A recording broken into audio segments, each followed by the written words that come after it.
जय श्री कृष्णा दोस्तों, मैं हूं नरेंद्र अग्रवाल और आप देख रहे हैं नरेंद्र अग्रवाल यूट्यूब चैनल।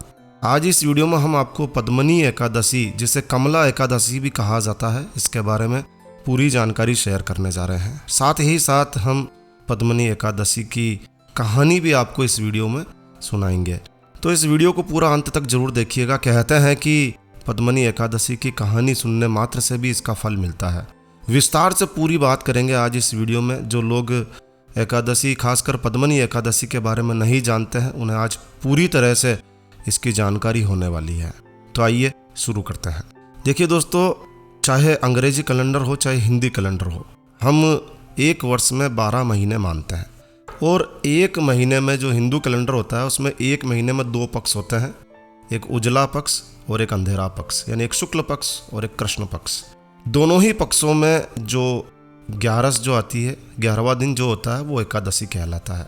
तो 12 दूना 24, यानी कि एक वर्ष में 24 एकादशी होती है। लेकिन अंग्रेजी कैलेंडर से अलग हिंदू कैलेंडर में कभी कभी मल मास भी आता है। कभी कभी नहीं, हर 3 वर्ष में एक बार अधिक मास आता है, जिसे हम मल मास भी कहते हैं।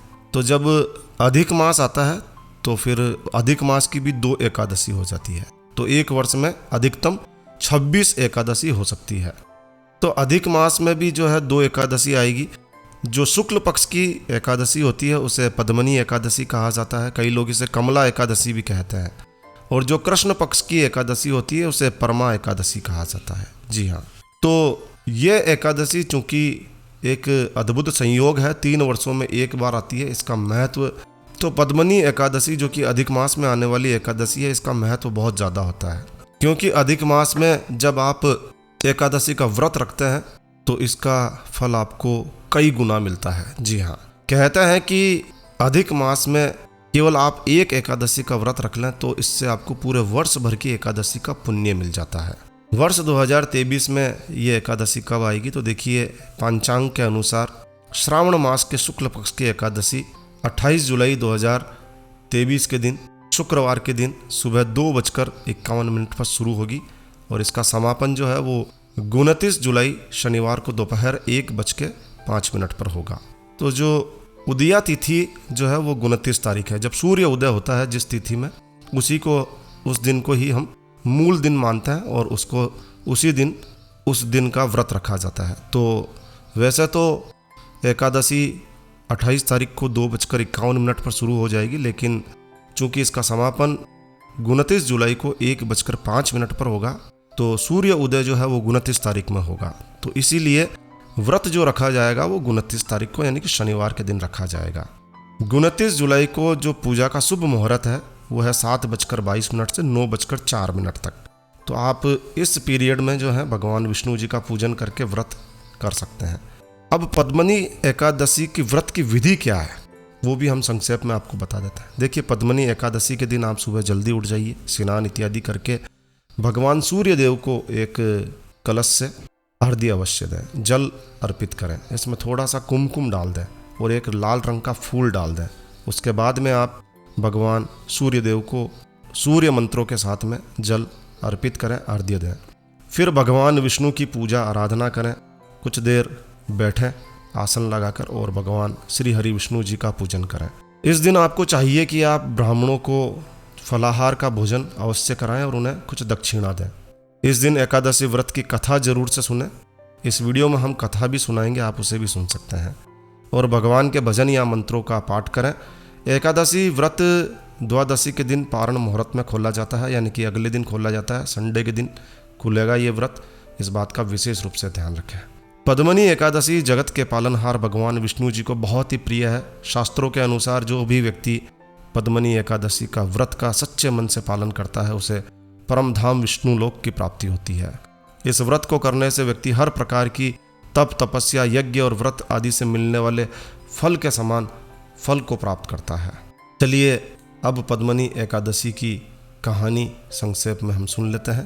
तो पद्मनी एकादशी की कहानी, तो पद्मनी एकादशी की व्रत कथा कुछ इस प्रकार है। पूर्व काल में त्रेतायुग में है नामक राजा के वंश में कृतवीर्य नाम का एक राजा हुआ करता था। महेशमतीपुरी में वो राज्य किया करता था। उस राजा के 1000 परम प्रिय स्त्रियां थी, रानियां थी। लेकिन राजा फिर भी दुखी रहता था, क्योंकि 1000 स्त्रियों के पति होने के बावजूद भी किसी के भी पुत्र नहीं था। और राजा इसलिए दुखी रहता था कि उनके बाद में उनका ये राज्य कौन संभालेगा। तो चूंकि वो राजा था तो सभी प्रकार के यज्ञ हवन करवाए, देवता पितृ सिद्ध और अनेक डॉक्टर्स को, चिकित्सकों को, वैद्य को उसने दिखाया। पुत्र प्राप्ति के लिए बहुत सारे प्रयास किए गए, लेकिन सारे के सारे प्रयास असफल रहे। तब राजा ने तपस्या करने का निर्णय लिया।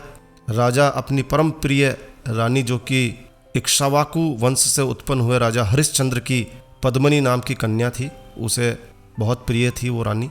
उस रानी को अपने साथ में लेता है और वन में जाने के लिए वो तैयार हो जाते हैं। राजा रानी दोनों ही अपने मंत्री को राज्यभार सौंपकर राजसी वेशभूषा को त्याग करके साधु वेश धारण करके गंधमादन पर्वत पर तपस्या करने चले जाते हैं। राजा उस पर्वत पर लगभग 10,000 वर्षों तक तप करते हैं, लेकिन फिर भी पुत्र प्राप्ति नहीं होती है। तब पतिव्रता रानी कमल नयनी पद्मनी माता अनुसैया के पास जाती है। अनुसैया माता उन्हें कहती है कि 12 मास से अधिक महत्वपूर्ण मलमास होता है, जो कि 32 मास के 32 महीनों के बाद आता है।